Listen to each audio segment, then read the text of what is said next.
Het vervolg van de klas die Joel Goldsmith op 18 oktober 1955 in Holland gaf.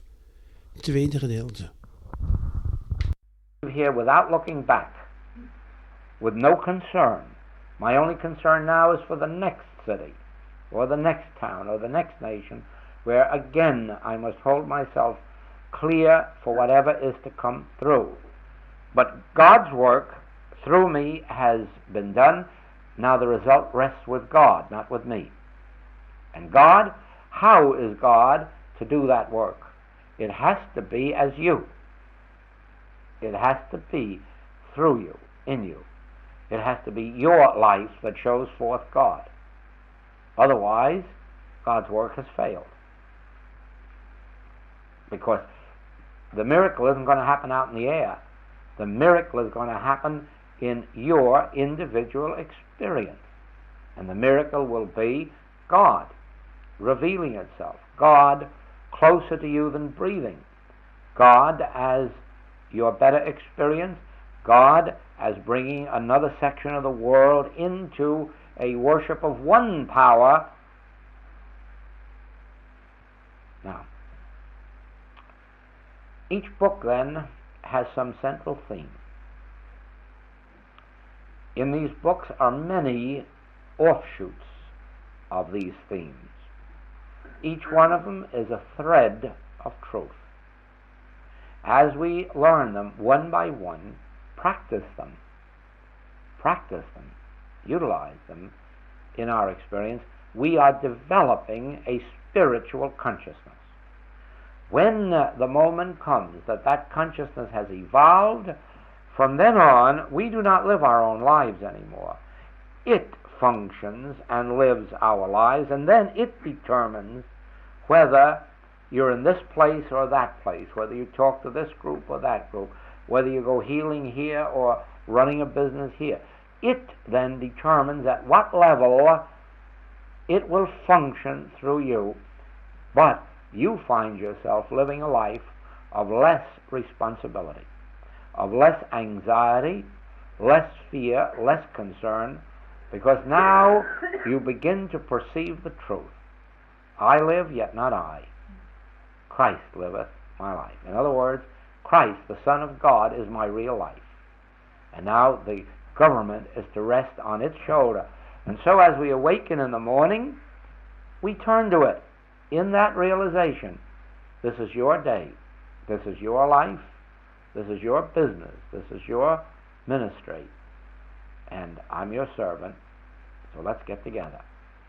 And then, as you face your day with these different truths, you will find that always this presence will make itself so clear that you'll know what to do and when to do it and where to do it. Oh, in the early stages you make mistakes. If you don't, I did.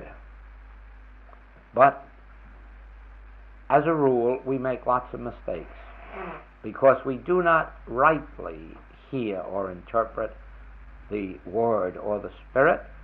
But of this you may be assured, no harm will be done. Never fear to make a mistake. Never. Never be afraid to make a mistake, because it will correct it before any great harm is done. Never. Obey your highest impulse, and then if for any reason it turns out that you've misinterpreted it, it will correct it before any damage can be done. Well, that is the part that concerns the letter of truth. That is one half of our message. The other half of our message concerns the spirit of truth, or the consciousness of truth. And it is this second half which accounts for whatever measure of success comes into our life through this message. The first half only leads to the second half.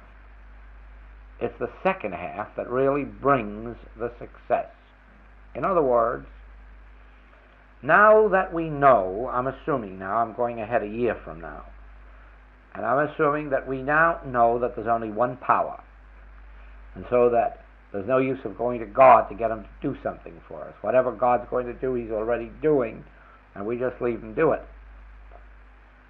We know now that there's only one power. And we know also there's only one law. So we've lost all fear now of material law, mental law, even legal law, because we have complete confidence now in Spirit, God, as the lawgiver and the law.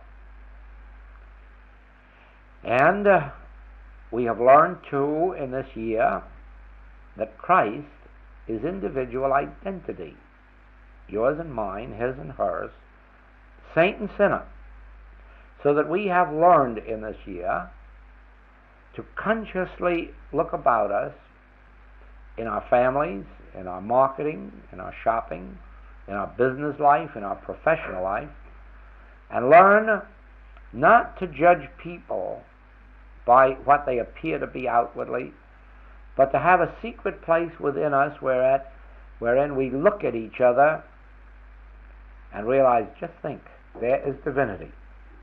There is the very Christ of God.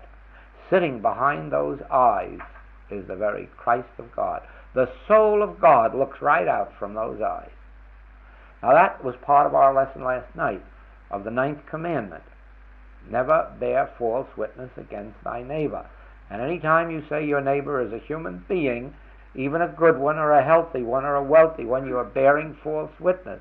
You are only bearing witness to truth when you say of your neighbor, he is the son of God, or she is the daughter of God, the child of God, and we are of the household of God, all one, heirs, joint heirs with Christ in God.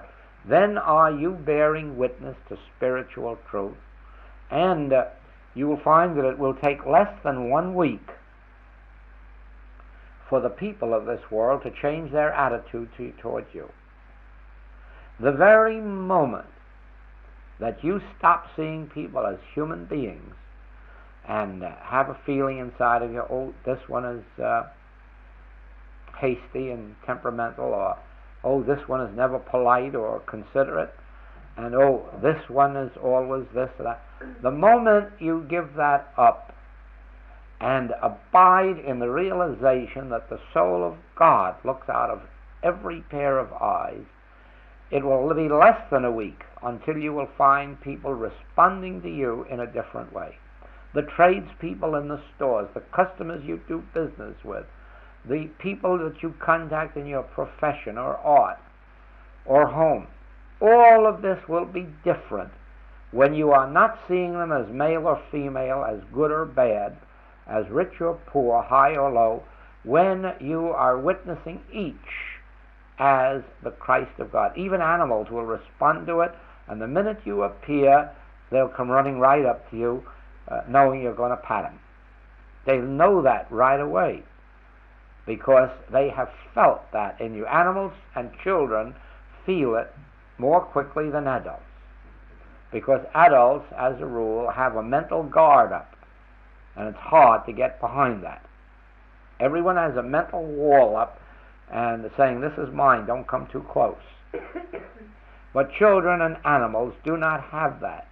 So the moment you look at them and see the soul of God shining through, they feel it and they come running right up to you for the petting that they know they're going to get. Do you see? We are a little bit afraid of people treating us kindly, wondering why they're doing it or what they expect to get. But that is not the normal, natural, spiritual way. The spiritual way is to expect everyone to cooperate with us, to love us, to become one with us, to fraternize with us, and not for any purpose, just because we are heirs of God, joint heirs with Christ and God, all one. Now, when we have gone through a year of that type of consciously knowing the truth, remember, Ye shall know the truth, and the truth shall make you free. When you consciously know this truth, that God is the soul looking through every eye, when you consciously know the truth that God is the only power, the only presence, the only law, the only substance, the only reality, when you consciously know the truth that all of these negative things are not powers, are not controllers, then you pass to the next step, when with that as a foundation, you live in and through the Spirit. And that takes itself in this form. At this very moment, I have not a desire in the world. I do not have a want. I do not have a need of any kind. At this very moment, I am completely fulfilled. That is, I have a healthy body and a healthy mind, and I have enough money to last me till tomorrow, and I'm in a comfortable room, and I'm with friends. So at this very moment, my life is complete. It is perfect. Nothing could be added to it. I wouldn't know what even to pray for that could add to the fullness of my life at this minute. Do you see that? That is where I am at this minute. I am completely fulfilled in God. Now then, where do I go from here? Well, I'll tell you where I go from here.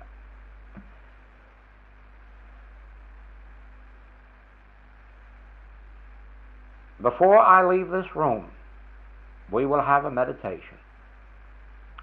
And what will be the object of the meditation? Since there's nothing that I want, nothing that I need, nothing that I require, nothing that I desire, and nothing that even God could add to me, there's only one thing then that I meditate for, and that's a continuity of that feeling of the presence of God.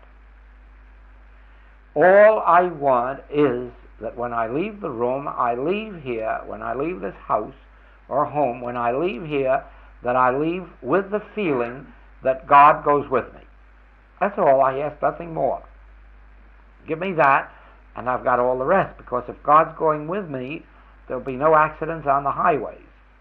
God is my protection. God is my safety. God is my security. If God goes with me, there'll be no lack tomorrow, because God is the multiplier of loaves and fishes. God is the multiplier of my talents or abilities. God is that which is to draw to me, make the crooked places straight as I travel. God it is that is at this very moment arranging the next classwork, not only who's to be there, but what's to be said. All that is taking place as long as I have God here with me. Do you see that? And that's all I need. Give me God, and you can have the rest. And that's no favor to you. Believe me, there's only one thing that should ever concern anybody on the face of the globe from infancy to maturity. And that is, am I sure that God is with me? How can I know? Meditate.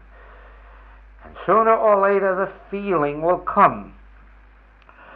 Oh, it'll come with a deep breath, or it'll come with a realization, or it'll come with a weight falling off the shoulders, or it'll come with a passage of Scripture, or it'll come with a touch on the shoulder. God will find some way to let you know that He's closer to you than breathing and nearer than hands and feet, and that's the only demonstration you want. You don't want a thing beyond that, because with that, all things are added unto you.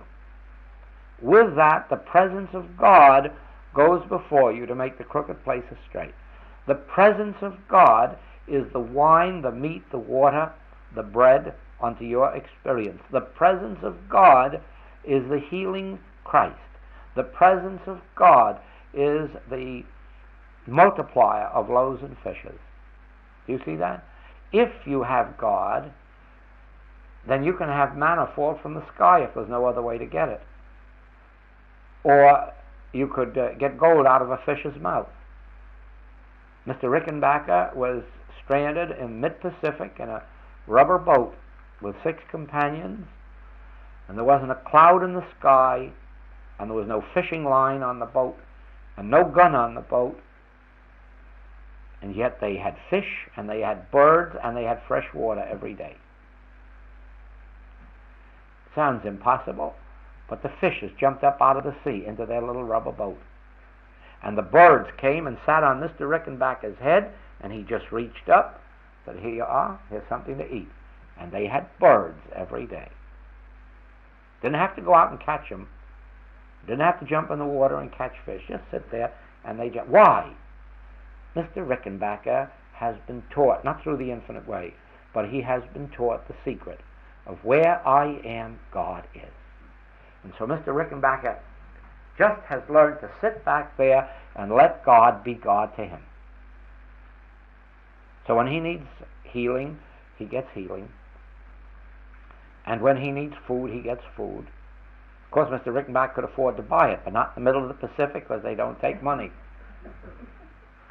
So you have to have a different currency out there. Do you see that? You know it because you have had experiences here in recent years where you know that there was a different currency than money. Loads of times when your money wouldn't have helped you if you'd have had it in barrels full. There's a different currency under different circumstances, but God is the substance of that currency. And if it has to be gold, it'll be gold. If it has to be birds, it'll be birds. If it has to be fish, it'll be fish. If it has to be safety or security, it will be that. But God is the substance of it out there. Do you see that? You know it because you have had experiences here in recent years where you know that there was a different currency than money. Loads of times when your money wouldn't have helped you if you'd have had it in barrels full. There's a different currency under different circumstances, but God is the substance of that currency. And if it has to be gold, it'll be gold. If it has to be birds, it'll be birds. If it has to be fish, it'll be fish.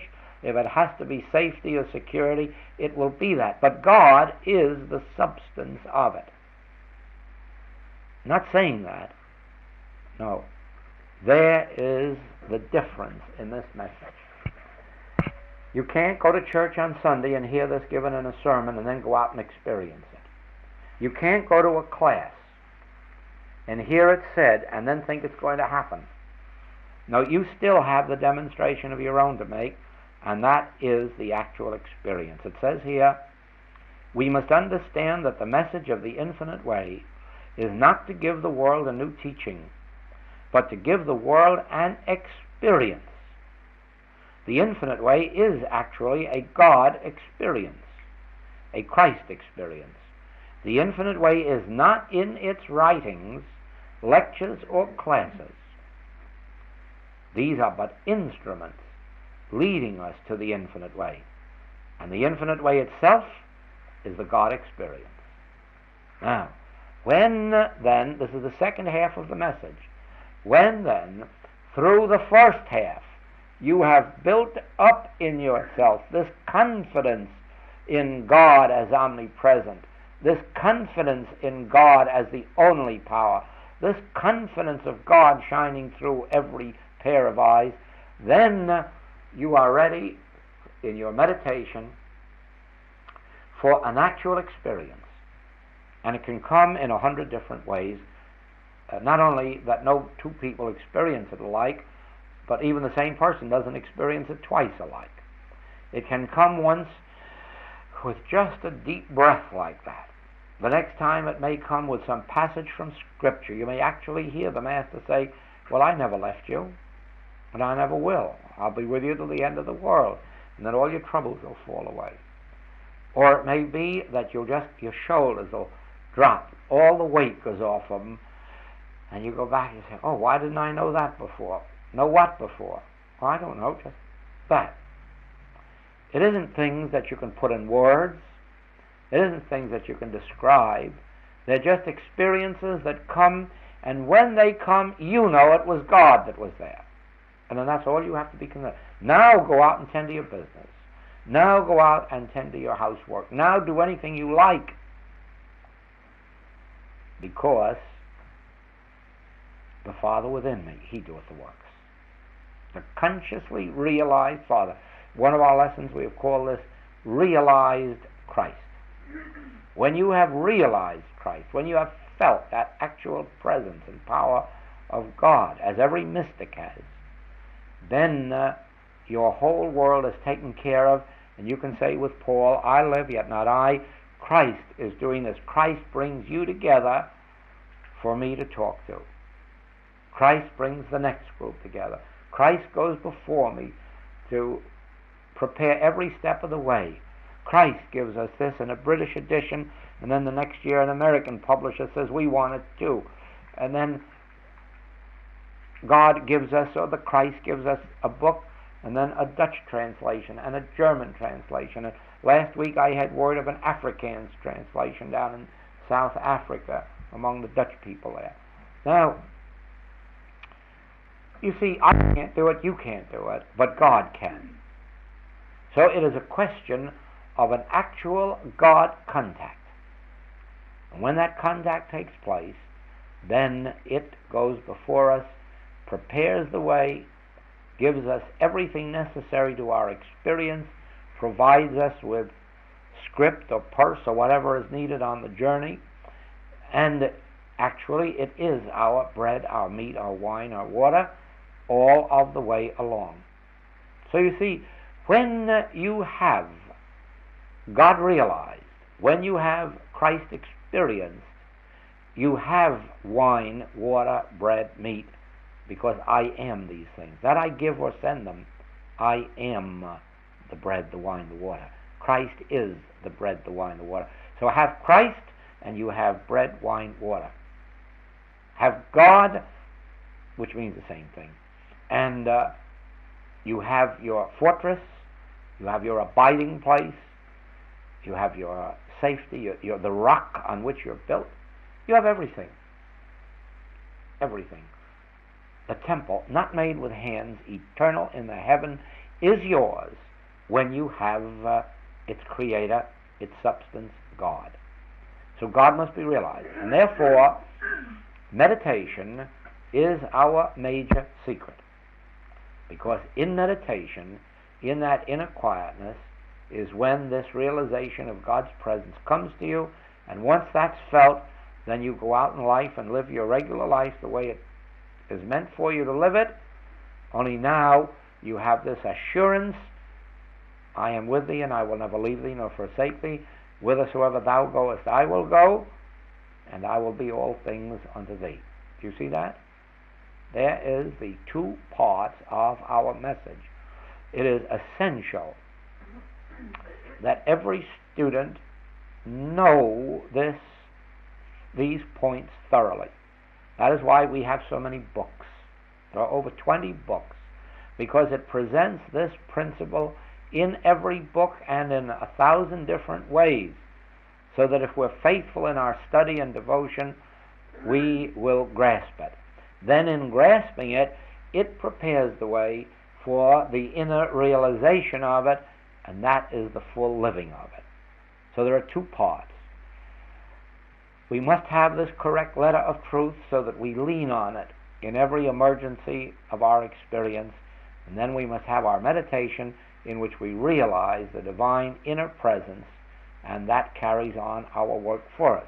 Supposing you cut this now for our little recipe.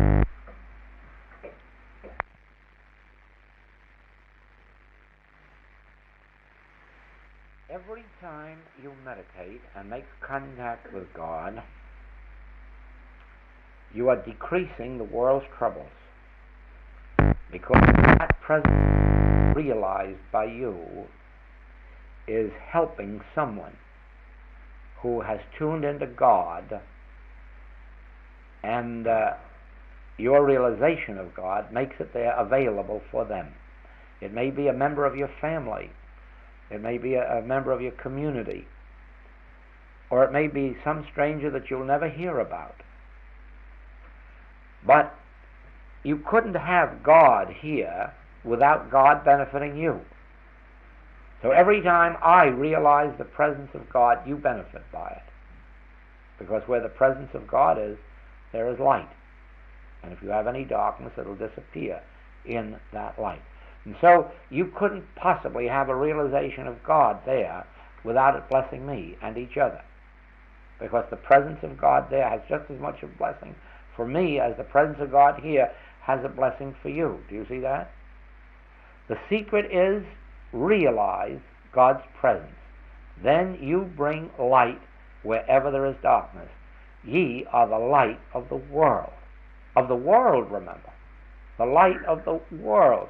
It is possible for you to have a God realization and change the history of your nation.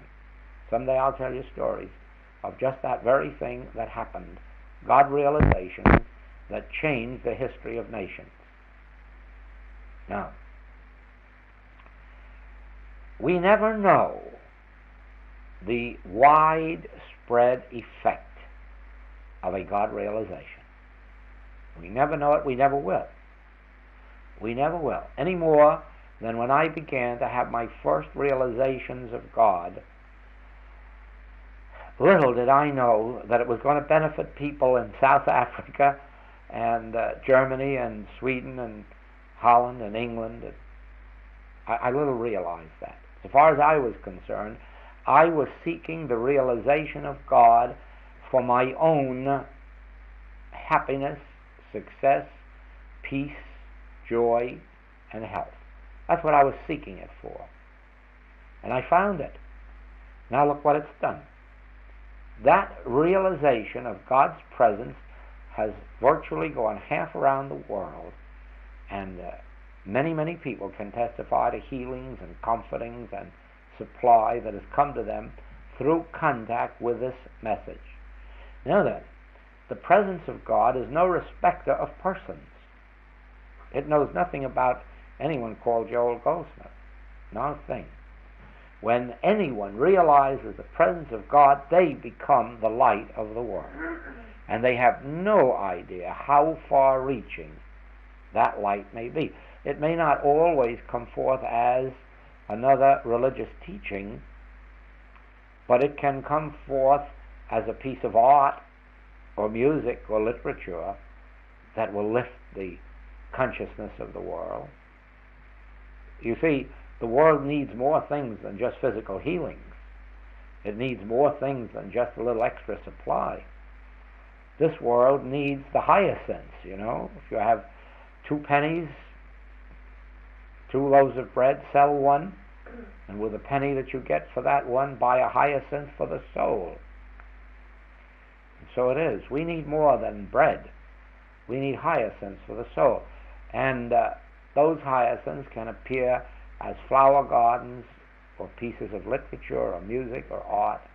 And so it is, to each one is given some spiritual capacity made evident in human terms to lighten the burdens of the world, take away the troubles of the world, and comfort the world. The Christ is a comforter as well as a multiplier of loaves and fishes. It is a comforter as well as a healer. And so it is that we have no idea what happens in the world when we have a conscious realization of God's presence. We do not know who is benefited, who is drawn to us, or who is drawn to God. You see, because in the last analysis they don't stay with us very long, but they do go off and find their life in God and their way in God.